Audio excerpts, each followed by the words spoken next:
Hi, this is nutritionist Sushma Jaiswal here. I have a rich experience of working in the field of nutrition for past 33 years and including in United Nations and WHO. Right now I'm working in Bangalore for last 4 years.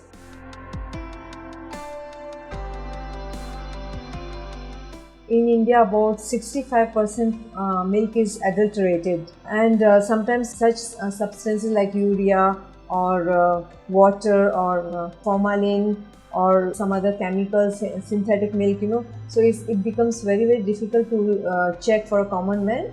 However, it can be checked through some processes like a reduction method, which is like reducing the milk to solid, boiling milk to 2 to 3 hours till it forms into solid, So if it is oily or smooth solid, then it's a real khoya, which means that it's good quality milk.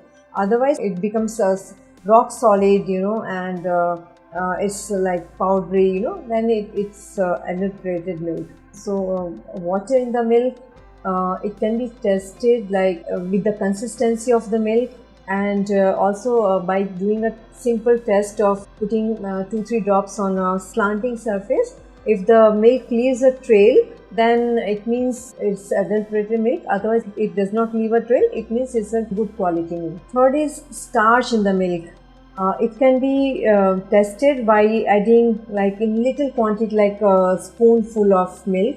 You can add 2 to 3 tablespoons of salt and mix it. If it forms a blue kind of ring, then it's adulterated, otherwise it's pure milk. Other one could be synthetic milk, for example made by mixing chemicals like Fevicol or soap, to the natural milk. It can be identified from its bad taste, and it also, like if it is rubbed with the hands, then it forms foam like soap, and it turns yellow when heated.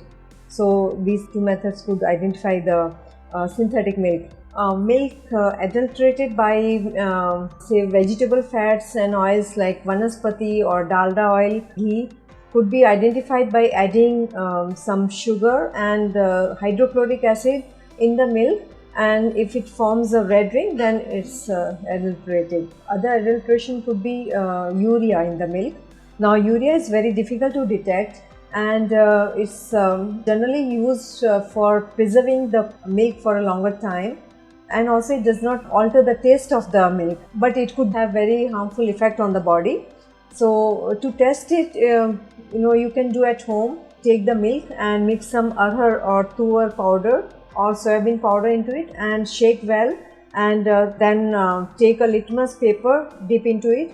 If the litmus paper turns red to blue, then it means milk is adulterated. The last one could be adulteration by formalin. These are the only substances that are identified so far. So formalin could be tested by taking little amount of milk and adding sulfuric acid, and if it forms a ring, a blue ring, then it means it is adulterated.